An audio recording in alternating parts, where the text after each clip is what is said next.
नमस्कार। मैं अजय कुमार झंझारपुर मधुबनी से टीबीटी मंच के ब्लॉक 7 योग की कक्षा में आप सभी का स्वागत है। मैं योग के विषय में बात करूंगा। कल हमने योग की परिभाषा और कुछ प्रकार के बारे में बात की। इस कक्षा में हम विद्यार्थियों की उन सभी समस्याओं के बारे में बात करते हैं जो नित्य प्रति विद्यार्थियों को रूबरू होना पड़ता है। जैसे पढ़ते समय नींद आना, विषय के इतर विचार आना, सिर दर्द होना, निर्णय लेने की क्षमता न होना, बार बार बीमार पड़ जाना, मौसम के बदलाव होते ही परेशानी शुरू हो जाना, अपने दोस्तों के साथ अच्छे व्यवहार न होना, कुछ बच्चे ज़्यादा अंतर्मुखी हो जाते हैं, कुछ बच्चे बहुत ज़्यादा बहिर्मुखी होते हैं,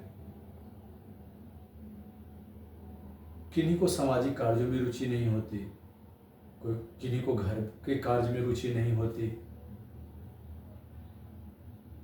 तनाव लेना आजकल बच्चों में एक कॉमन समस्या आ रहा है कि पढ़ाई के तनाव से उनके अंदर क्रोध आने लगता है और घर के वातावरण के साथ सामंजस्य नहीं स्थापित कर पाते। तो ज़्यादा क्रोध आना, बात बात पर गुस्सा करना, सही से भोजन नहीं करना, भोजन के प्रति रुचि का कम होना। कभी बच्चे पढ़ते हैं तो ये शिकायत करते हैं कि मैं पढ़ता तो हूँ लेकिन मुझे याद नहीं रहते। फिर लगातार मैं पढ़ नहीं पाता हूँ, थोड़ी देर बैठता हूँ और कुछ दूसरी चीज़ की याद आती है और मैं पढ़ाई से उठ जाता हूँ। इस प्रकार से बहुत सारी समस्याएं विद्यार्थियों को होती है। इस योग के कक्षा में हम विद्यार्थियों के इन सभी प्रकार के समस्याओं को एक एक करके हम प्रायोगिक रूप से इसका निदान करेंगे। न सिर्फ हम योग की बात करेंगे बल्कि हम प्रैक्टिकल करके इन समस्याओं को दूर करेंगे। तो कैसे दूर करें? शुरुआत में हम योग के कुछ प्रकार के खास विश्लेषण पर जाएंगे ताकि आपको एक गहराई में इस बात का आभास हो कि योग हमारे जीवन के लिए हर प्रकार से उत्तम है और हर सभी तरह की समस्याओं को समाधान करने में सक्षम है। इसी क्रम में आज हम एक पुस्तक हाथ में लिए हैं। इसका नाम है सोहम दिव्य योग। इसके लेखक हैं महर्षि गज अरविंद जी और इन्होंने प्रथम पृष्ठ पर ही लिखा है कि आदमी दुखी होने का कारण आदमी को यह पता नहीं कि वह क्या चाहता है। अब जो बच्चे छोटे हैं हम उनकी बात अभी नहीं करेंगे, हम उन बच्चों की बात करेंगे जो वर्ग 9वीं 10वीं 11वीं 12वीं में आ गए हैं और अभी तक वह अपने किसी लक्ष्य पर केंद्रित नहीं हो पा रहे हैं।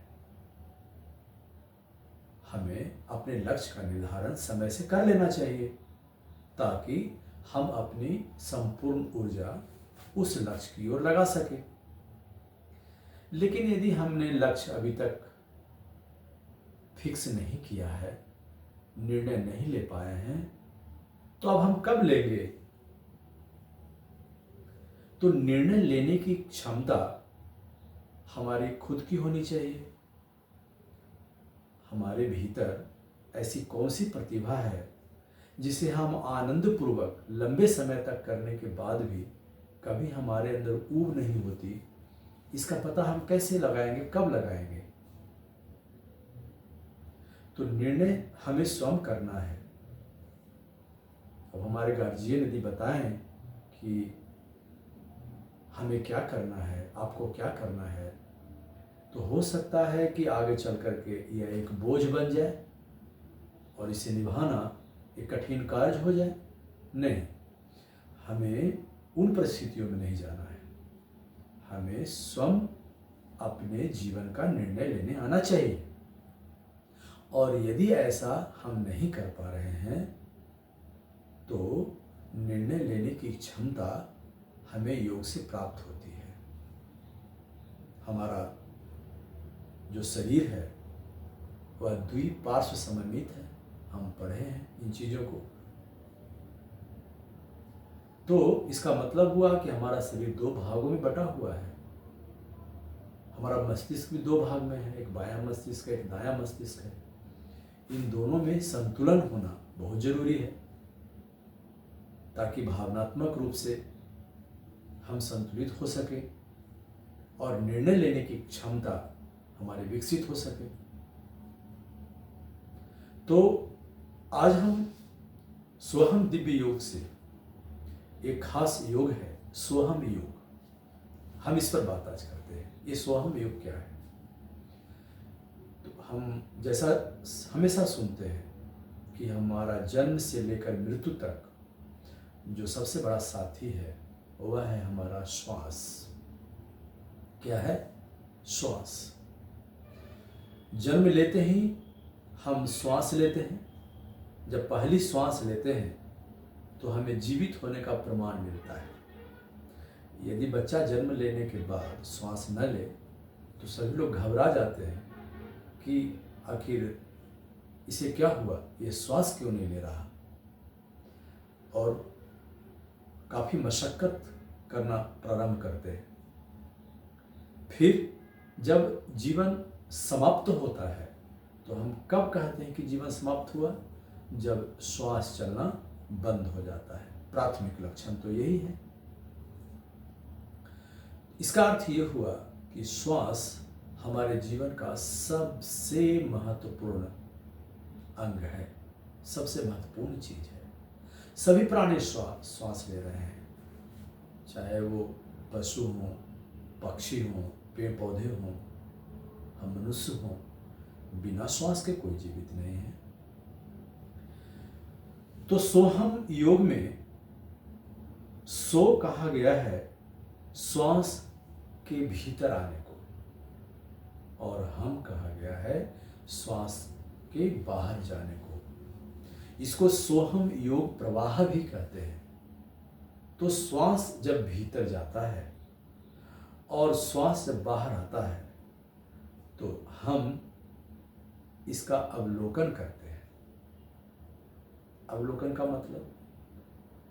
का मतलब है कि हम इसे जानते हैं कि श्वास भीतर गया, और हम इसे भी जानते हैं कि श्वास बाहर गया। सामान्यतः श्वास के चलने का हमें आभास नहीं होता। हम सारी क्रियाएं करते हैं, परंतु श्वास अंदर गया और श्वास बाहर आया, हम इसके प्रति कभी सचेत नहीं रहते। लेकिन जब हम श्वास के प्रति सचेत हो जाते हैं तो हम इसे सोहम योग कहते हैं। बस जानते हैं कि श्वास भीतर गया और फिर हम जानते हैं कि श्वास बाहर आया, बस इतना ही। कितना सरल था। कोई बच्चे कर सकते हैं, कभी भी कर सकते हैं। आप इसको चलते हुए भी कर सकते हैं, बैठे भी कर सकते हैं। ये इतना सरल है। लेकिन इसके फायदे क्या हैं? इसके फायदे ये हैं कि जैसे ही आप श्वास पर ध्यान करते हैं कि श्वास भीतर गया, तो श्वास की गहराई बढ़ जाती है, और श्वास की गहराई बढ़ने से हमारे अंदर ऑक्सीजन की मात्रा बढ़ने लगती है, क्योंकि हमारा जो लंग्स है वो काफ़ी बड़ा है। लेकिन अभी के समय में भागा भागी में, तनावपूर्ण जीवन में हमारी जो श्वास की गहराई है या समान रूप से जो हम श्वास लेते हैं वो काफ़ी छोटी होती है। तो श्वास जाती है और ऊपर से ही श्वास बाहर आ जाती है। तो सामान्य रूप से हम 1 मिनट में 14 से 16, 17, 18, 20 बार श्वास लेते हैं, क्योंकि श्वास छोटी है। लेकिन जब हम इस पर गौर करते हैं तो श्वास की लंबाई बढ़ जाती है। तो ये 8 से 10 के बीच में आ जाता है। श्वास की गहराई बढ़ने से हमारे लंग्स में ऑक्सीजन को ऑब्जर्व करने की कैपेसिटी बढ़ जाती है। इससे हमारा जो खून है, ब्लड है, वो साफ होता है। और एक पते की बात बताएं, यदि आप लंबी और गहरी सांस लेते हैं तो आपके अंदर ऑक्सीजन की मात्रा जब बढ़ जाती है तो वैज्ञानिक परीक्षण में यह पता चला कि इससे हमारे अंदर सकारात्मक विचार आते हैं और हमारी याददाश्त शक्ति बढ़ जाती है।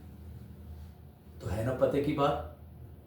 यदि हम सोहम योग प्रवाह का अभ्यास करते हैं तो हम अपनी याददाश्त शक्ति को बढ़ा सकते हैं, और ये तो हम सभी विद्यार्थियों को चाहिए। और कितना आसान है ना, हम इसको लेट के भी कर सकते हैं। आप जब सोने के लिए जाते हैं तो बेड पर सीधा लेट जाएंगे। लेटने के बाद अपने श्वास को देखेंगे। सो अंदर गया, हम बाहर आया, बस इसको देखना है।